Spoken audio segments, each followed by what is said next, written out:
देख रहे हैं खबरों का डबल डोज 1 और 11। आपके साथ हूं मैं नेहा बाकी। नमस्कार, मैं हूं श्वेता झा। अगले 1 घंटे तक हम होंगे आपके साथ और दिखाएंगे हर वो खबर जिससे है आपका सीधा सरोकार। लेकिन सबसे पहले इस वक्त की सबसे बड़ी खबर आपको बता दें कि राज्यसभा में आज ओबीसी बिल पेश होगा, जिसके पास होने की संभावना है।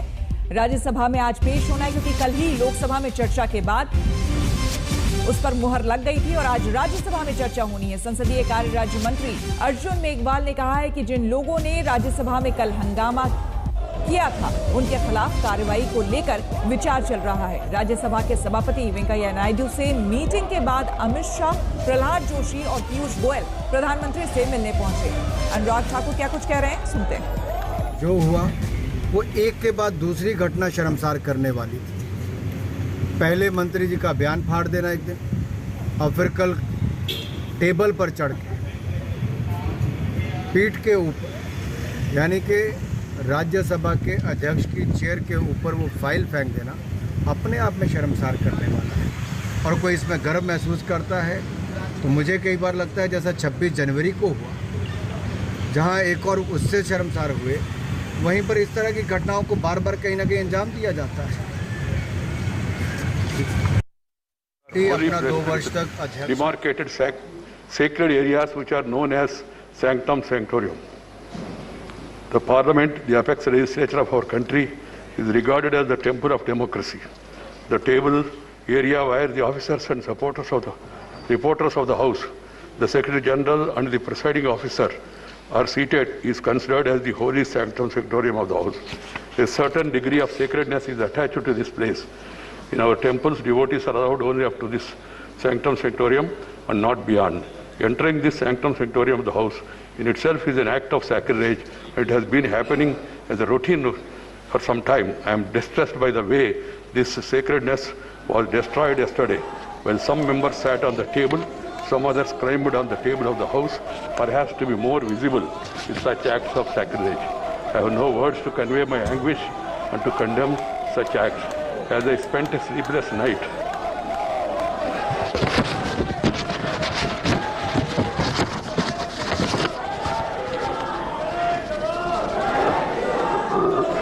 last night, I struggled to find out the provocation or reason for forcing this August House to hit such a low yesterday. A discussion on agriculture problems and solutions was listed. There can be difference of opinion and there can be a specific demand from anybody. They could have discussed it in the House, protested and voted against this thing. And you have got every right, members have got every right to demand for it withdrawal also. But it is for the government to act. You can't force the government to do this or not to do this. Different kinds are admitted by chair. Language used by the list of business is drafted in such a way that it is acceptable to all sections of the House without denting the thrust of the issue to be discussed. It happened yesterday too, and the chair has been doing it for years. I find it difficult to understand as to why the subject was listed in the list of business for yesterday would have prevented any member to raise any issue concerning the farm sector, including 3 farm bills that some members were keen to raise in the House and even demanding their withdrawal. Yesterday was a golden opportunity for the concerned members to have gone on record with their positions on all issues relating to the right of the farmers. But it was not to the... Please have the decency at least, as the chair is saying something, at least to hear it. You may not agree, that's a different matter.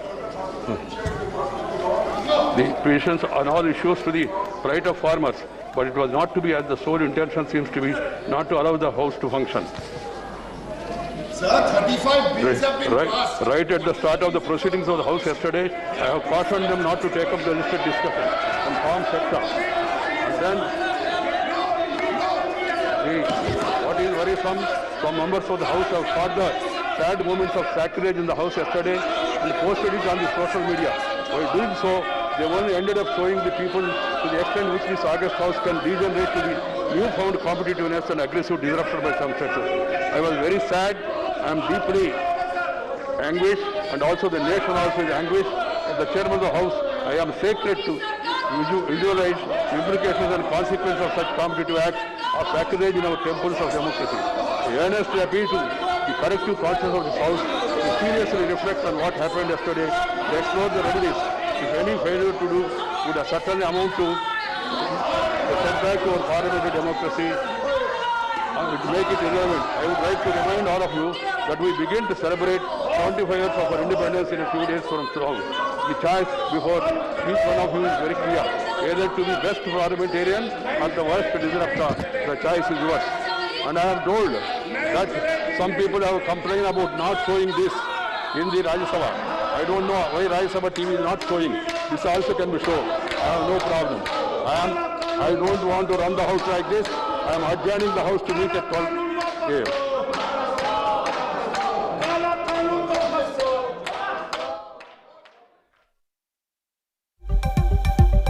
सभा adjourn कर दिया गया। राज्यसभा के सभापति वेंकैया नायडू ने बाकायदा कहा कि जो कुछ भी हुआ कल वो बेहद अफसोसनाक था। उन्होंने कहा कि ये बिल्कुल भी उम्मीद नहीं की जाती है सांसदों से कि वो इस तरह का बर्ताव करे। आपको हम बता दें, राज्यसभा को स्थगित कर दिया गया।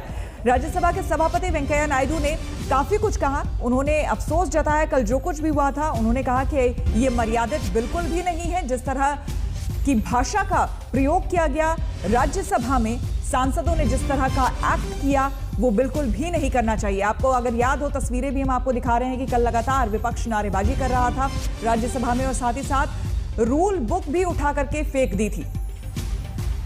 आपको एक बार फिर से सुनाते हैं क्या कहा वेंकैया नायडू ने।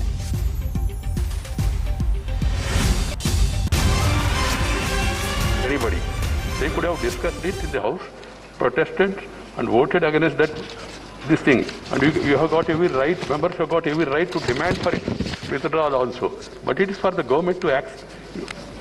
You can't force the government to do this or not to do this.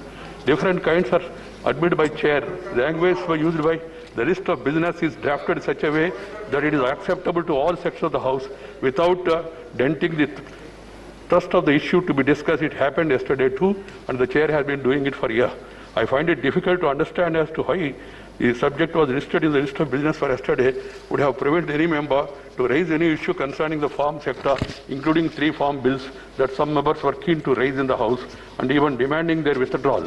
Yesterday was a golden opportunity for the concerned members to have gone on record with their positions on all issues relating to the right of the farmers. But it was not to the... Please have the decency at least, as the chair is saying something, at least to hear it. You may not agree, that's a different matter. The positions on all issues to the right of farmers, but it was not to be, as the sole intention seems to be, not to allow the House to function. Sir, 35 bills have been passed. Right at the start of the proceedings of the House yesterday, I have cautioned them not to take up the listed discussion on farm sector. And then, what is worrisome, some members of the House have fought the sad moments of sacrilege in the House yesterday and posted it on the social media. By doing so, they only ended up showing the people to the extent which this August House can degenerate to the newfound competitiveness and aggressive disruption by some sectors. I was very sad. I am deeply anguished, and also the nation also is anguished. As the chairman of the House, I am sacred to visualize implications and consequences of such competitive acts of sacrilege in our temples of democracy. I earnestly appeal to the collective conscience of this House to seriously reflect on what happened yesterday, to explore the remedies. If any failure to do would certainly amount to a setback to our parliamentary democracy, to make it irrelevant, I would like to remind all of you that we begin to celebrate 75 years of our independence in a few days from now. The choice before each one of you is very clear. Either to be best parliamentarian or the worst disruptor. The choice is yours. And I am told that some people have complained about not showing this in the Rajya Sabha. I don't know why Rajya Sabha TV is not showing. This also can be shown. I have no problem. I don't want to run the House like this. I am adjourning the House to meet at 12 a.m. Anybody? दोनों सदनों को स्थगित कर दिया गया है। राज्यसभा को 12 बजे तक के लिए स्थगित किया गया है। लोकसभा को अनिश्चितकालीन के लिए स्थगित कर दिया गया है। आपको बता दें कि राज्यसभा को 12 बजे तक के लिए स्थगित किया। कल की घटना को कोट करते हुए वेंकैया नायडू ने कहा कि ये अशोभनीय और अमर्यादित व्यवहार टॉलरेट नहीं किया जाएगा। सांसदों का जिस तरीके से कल फाइल फेंकने की घटना हुई वो निंदनीय है। लोकतंत्र का मजाक उड़ाया गया है। आनंद पटेल मेरे सहयोगी इस वक्त तमाम जानकारी के साथ जुड़ गए हैं। आनंद, जाहिर तौर पर यहाँ काफी भावुक दिखाई दिए वेंकैया नायडू। कल की घटना का जिक्र करते हुए उन्होंने ये तक कहा कि जो भी उचित कार्रवाई होगी वो की जाएगी, क्योंकि जिस तरीके से फाइल फेंकी गई वो रूल्स के खिलाफ है। बिल्कुल, देखिए कल जिस तरीके से राज्यसभा के अंदर हंगामा हुआ, विपक्षी सांसदों ने, खासकर कांग्रेस और आम आदमी पार्टी के सांसद प्रताप सिंह बाजवा और संजय सिंह, जिस तरीके से मेज पे चढ़ करके उन्होंने हंगामा किया। प्रताप सिंह बाजवा ने जो रूल बुक है वो चेयर की तरफ फेंकी। ये सारा जो दृश्य था ये सांसदों ने अपने मोबाइल फोन पे कैप्चर किया और वो अपने ट्विटर अकाउंट पे डाला, जिससे साफ नजर आ रहा है कि किस तरह का हंगामा जो है राज्यसभा में हुआ है। देखिए, राज्यसभा और लोकसभा में बहुत फर्क है।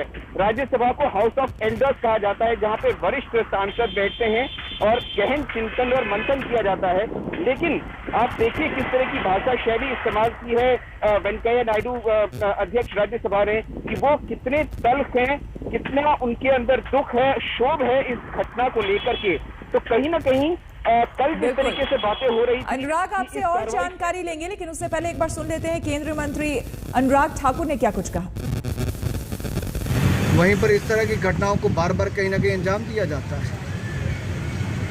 पार्टी अपना 2 वर्ष तक अध्यक्ष न चुन पाए, जिस पार्टी के सांसद अपनी ही सरकार के बिल फाड़ दें, जो पार्टी सदन ना चलने दे, जो सड़क पर भी कोई करने से शर्म महसूस करे वैसा काम सदन में करे, तो आप समझ सकते हैं कि लोकतंत्र को कितना शर्मसार करने का काम किया जा रहा है।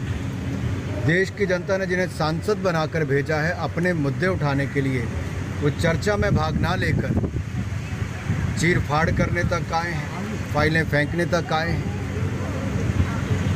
करोड़ों रुपए सदन के चलने के ऊपर खर्च किए जाते हैं, और जब चर्चा होती है तो उसमें भाग ना लेना ये अपने आप में दिखाता है कि क्या कर रहे हैं। और इस पूरे मुद्दे को लेकर विपक्ष किस तरह से आमने सामने है, आरोप प्रत्यारोप एक दूसरे पर किस तरह से लगा रहे हैं, सुनिए। काले कानून वापस लेने पैणगे।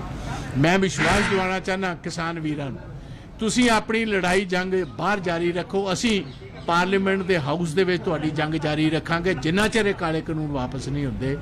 तो तुसीं ये पुछिआ खेद, सानू कोई खेद नहीं, सानू मजबूर कर दिता इन्हां ने, इस किस्म दे अपने हथ दे विच रूल्स लैण वास्ते मजबूर कर दिता। सानू ये सैशन तो सस्पेंड कर देन, हाउस चों बाहर कढ़ देन, साडे ते केस बना देन, सानू जेल च भेज देन, भावें सानू फांसी टंग देन, जिन्ना चिर काले कानून जेड़े वापस नहीं होंगे असी अपना संघर्ष जारी रखांगे। राज्यसभा में कृषि पर चर्चा स्वीकार की गई और चर्चा शुरू ही हुई थी, लेकिन कांग्रेस, टीएमसी, आप पार्टी, इनका जो अलोकतांत्रिक रवैया रहा उसकी मैं तीव्र शब्दों में भर्त्सना करता हूं। जहां तक कृषि का विषय और कृषि कानून का सवाल है, कृषि के क्षेत्र में प्रधानमंत्री नरेंद्र मोदी जी ने 2014 के बाद लगातार जो प्रयत्न किए हैं उनसे लगातार कृषि का क्षेत्र आगे बढ़ रहा है। संसद में मुझे नहीं मालूम है कि कभी कोई सांसद रिपोर्टर्स टेबल पर चढ़कर फाइल फेंकना प्रारंभ कर दे और लगातार सदन की कार्रवाई को बाधित करते रहे, जबकि बिजनेस एडवाइजरी कमेटी में कृषि कानून पर बहस के लिए और स्वीकृति हुई, शॉर्ट नोटिस ड्यूरेशन के लिए बहस प्रारंभ हुई। कांग्रेस के लोग भी उस पर हस्ताक्षर करने वाले थे, लेकिन जैसे ही बहस प्रारंभ हुई, एक और मांग करते हैं कि कृषि कानूनों पर चर्चा हो, और जब चर्चा होने लगी तो टेबल पर चढ़कर फाइल फेंकने लगे। ये बहुत ही दुखद है और बहुत ही अपमानजनक है। गलत नियत से केवल किसान की आड़ में एक ऐसी चर्चा जो कि जिसका कोई अर्थ नहीं है, जिस चर्चा में कानूनों के जिन कानूनों के प्रति किसान में रोष है उनके बारे में कोई चर्चा नहीं हो सकती, तो ऐसी चर्चा का कोई अर्थ नहीं निकलता था। इसीलिए पूरा समूचा विपक्ष एकजुटता से देश के किसान के साथ आगे खड़ा हो गया कि कौन जवाब देगा जो 600 किसान जिन्होंने जान कुर्बान कर दी पिछले 8-9 महीने के इस संघर्ष में। तो पूरा आज विपक्ष समूचा किसान के साथ आके खड़ा हुआ। तो कुछ देर पहले हमने स्पीकर वेंकैया नायडू को सुना। उन्होंने कल की घटना का जिक्र करते हुए कहा कि मैं बेहद भावुक और दुखी हूं। जिस तरीके से रूल बुक फेंकी गई वो अमर्यादित था। But it is for the government to act. You can't force the government to do this or not to do this. Different kinds are admitted by chair. The language were used by the list of business is drafted in such a way that it is acceptable to all sections of the House without denting the thrust of the issue to be discussed. It happened yesterday too, and the chair has been doing it for a year. I find it difficult to understand as to why the subject was listed in the list of business for yesterday would have prevented any member to raise any issue concerning the farm sector, including 3 farm bills that some members were keen to raise in the House and even demanding their withdrawal. Yesterday was a golden opportunity for the concerned members to have gone on record with their positions on all issues relating to the right of the farmers. But it was not to the... Please have the decency at least, as the chair is saying something, at least to hear it. You may not agree, that's a different matter. The positions on all issues to the right of farmers, but it was not to be, as the sole intention seems to be, not to allow the House to function. Sir, 35 bills have been passed. Right at the start of the proceedings of the House yesterday, I have cautioned them not to take up the listed discussion on farm sector. And then, what is worrisome, some members of the House have fought the sad moments of sacrilege in the House yesterday and posted it on the social media. By doing so, they only ended up showing the people to the extent which this August House can degenerate to the newfound competitiveness and aggressive disruption by some sectors. I was very sad. I am deeply anguished, and also the nation also is anguished. As the chairman of the House, I am sacred to visualize implications and consequences of such competitive acts of sacrilege in our temples of democracy. I earnestly appeal to the collective conscience of this House to seriously reflect on what happened yesterday, to explore the remedies. If any failure to do would certainly amount to a setback to our parliamentary democracy. हमारे संवाददाता आनंद पटेल हमारे साथ जुड़ गए हैं। आनंद, जाहिर सी बात है इस तरह की घटना जो है शर्मसार करने वाली है, और अब ऐसे में अब ये बात सामने आ रही है आनंद कि अब जल्द से जल्द उन सांसदों पर कार्रवाई होगी, और इसको लेकर अमित शाह जो है, प्रहलाद पटेल भी बताया जा रहा है कि वो मुलाकात करेंगे प्रधानमंत्री नरेंद्र मोदी से। क्या जानकारी इस मामले में? देखिए, बिल्कुल कल ही इस बात के संकेत मिलने लगे थे कि जिस तरह का हंगामा मचा है राज्यसभा में, उसको लेकर के सरकार बहुत नाराज है, क्योंकि चेयर ने जो टिप्पणी की है उससे स्पष्ट है कि क्या रुख हो सकता है सरकार की तरफ से इन सांसदों के खिलाफ। लेकिन जो विपक्षी सांसद हैं, उनका ये कहना है, उनकी ये दलील है कि सरकार कृषि कानूनों पे चर्चा नहीं करवा रही थी, मुद्दा जो है वो डाइवर्ट कर रही थी, किसी और तरफ मोड़ना चाह रही थी पूरे इशू को, जिसकी वजह से जो विपक्षी सांसद हैं, खासकर कांग्रेस पार्टी और आम आदमी पार्टी, देखिए दोनों के हित पंजाब से जुड़े हुए हैं, पंजाब में चुनाव है, लिहाजा आप देख सकते हैं कि आम आदमी पार्टी और कांग्रेस के सांसदों ने सबसे ज्यादा हंगामा मचाया।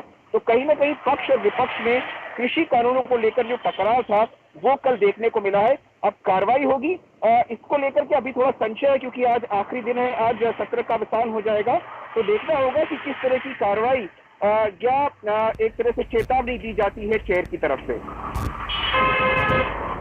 बहुत बहुत शुक्रिया आनंद इस तमाम जानकारी के लिए आपका। वक्त ब्रेक का हो चला है, देखते रहिए आज तक।